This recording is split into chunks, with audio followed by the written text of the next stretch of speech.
ഹബീബായ മുത്തുനബി സല്ലല്ലാഹു അലൈഹി വസല്ലമ തങ്ങൾ നൽകിയ മഹത്തായ സന്ദേശത്തെ ആശ്വാസിച്ച് പരസ്പരം സ്വഹാബാക്കളിലൂടെ പകർന്നു നൽകിയ ആ സന്ദേശത്തിൽ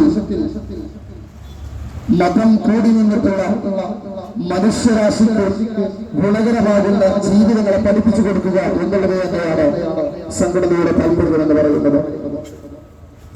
മറ്റുള്ളവരുടെ സ്വാതന്ത്ര്യത്തെ ഹനിക്കാനും വേർപ്പുമുട്ടിക്കാനും നെറികേട് കൊണ്ട് മറ്റുള്ളവരെ പ്രയാസപ്പെടുത്താനും പഠിപ്പിക്കുന്ന ഒരു മതരീതി ഉയർത്തിപ്പിടിക്കാനല്ല ഇസ്ലാമിന്റെ വിധിവിലക്കുകൾ എന്ന് പറയുന്നത്.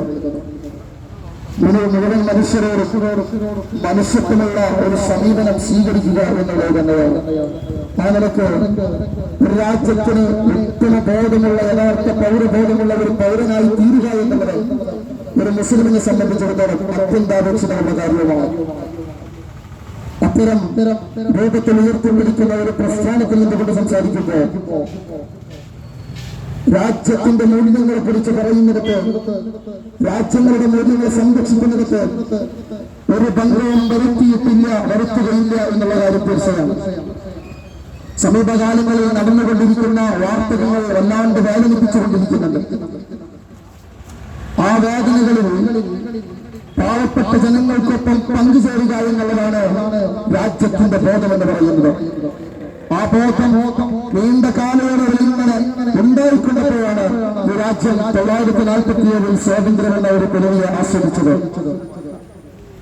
ആ ആസ്വാദനത്തിന് മങ്ങലേൽക്കുന്ന വിധത്തിലേക്കുള്ള ചില തീർപ്പുകൾ, ചില തീരുമാനങ്ങൾ, ആ തീരുമാനങ്ങൾക്കെതിരെ സന്ധിയില്ല സമരോജ്വരരാവുക എന്നുള്ളതാണ് പ്രവർത്തകരാകുന്ന പൗരരാകുന്ന ഓരോരുത്തരുടെയും ലക്ഷ്യം. ആ ലക്ഷ്യം ഉയർത്തിപ്പിടിച്ച് രാജ്യത്തിന്റെ മൂല്യങ്ങളെ മറ്റുള്ളവർക്ക് മുന്നിൽ തുറന്നു കാണിച്ചു കൊടുക്കുക എന്നുള്ളതാണ് ഞങ്ങളുടെ താല്പര്യം. പ്ലാറ്റിനം ഇയർ ആഘോഷിക്കുമ്പോൾ, 70 വർഷങ്ങൾ ആഘോഷിക്കുമ്പോൾ, സംഘടന നടന്നു നീങ്ങിയ വഴികളിൽ ഇത്രയും കാലം ഈ സംഘടനയെ അനുഭവിച്ച ആളുകൾ, ഇതിനെക്കുറിച്ച് പഠിച്ച ആളുകൾ, മനസ്സിലാക്കിയ ആളുകൾ ഈ പ്രസ്ഥാനത്തെ പുകഴ്ത്തി പറയുന്നതിന്റെ കാരണവും ഈ നാട്ടിലേക്ക് തുറന്നു വെച്ചിട്ടുള്ള ആശയത്തിന്റെ സങ്കീർണത എന്ന് പറയുന്നത് ഈ രാജ്യത്തിന്റെ മൂല്യങ്ങളെ മുഴുവനും സംരക്ഷിച്ചുകൊണ്ടായിരുന്നു എന്നതാണ്. സമ്പൽപ്പള്ളി ഊട്ടിയിൽ തകർക്കപ്പെടുമ്പോ അതിനുവേണ്ടിയിട്ടുള്ള ആഹ്വാനങ്ങൾ നിരന്തരം നടത്തിക്കൊണ്ടിരിക്കുമ്പോ, അതിനുവേണ്ടിയിട്ടുള്ള പരിശ്രമങ്ങൾ നിരന്തരം ചെയ്തുകൊണ്ടിരിക്കുമ്പോ അത് പാടില്ല എന്ന് പറയുന്ന ഒരു നേതൃത്വത്തിന് മുന്നിൽ, അതല്ല ഈ രാജ്യത്തിന്റെ അഗർഭത എന്ന് പറയുന്നതിന് മുന്നിലാണ് ഒരു രാജ്യത്തിനെ കുറിച്ച് മനസ്സിലാക്കേണ്ടത്. അപ്പോഴാണ് പൗരന്മാരുടെ ദൗത്യം നിർവഹിച്ചവരാകുന്നത്. സുപ്രീം കോടതിയിൽ ഇന്ന് വന്ന വിധി നമുക്കേറെ സന്തോഷമുണ്ട്. ആരാധനാലയങ്ങളിൽ അമിതമാകുന്ന രൂപത്തിലുള്ള ഈ നെറികേടുകളെ ചെറുക്കുന്ന രൂപത്തിലുള്ള വിധികളെ നമുക്ക് ഉൾക്കൊള്ളാൻ കഴിയുന്നുണ്ട്.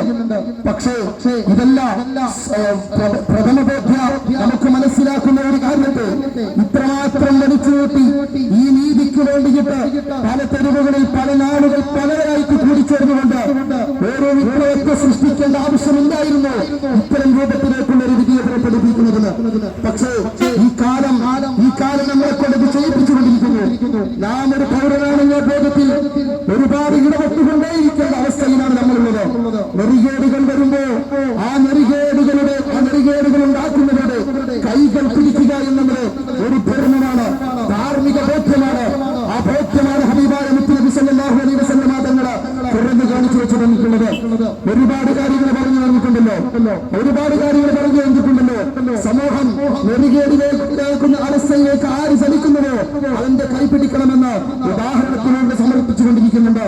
ഈ കൂടിയിരിക്കുന്ന SYSന്റെ പ്രവർത്തകർ പല വേദികളായി പല നാളുകളായിട്ട് അത് കേട്ടുകൊണ്ടിരിക്കുകയാണ്.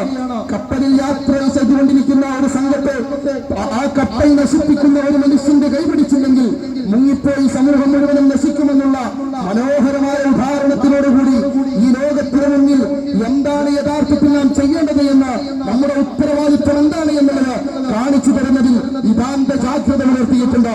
ആ ജാഗ്രത കൊണ്ട് തന്നെയാണ് ഇത്രമാത്രം വിശാലമായ ഒരു സമീപനത്തെ സ്വീകരിക്കാൻ ഞങ്ങൾക്ക് കഴിയുന്നത്.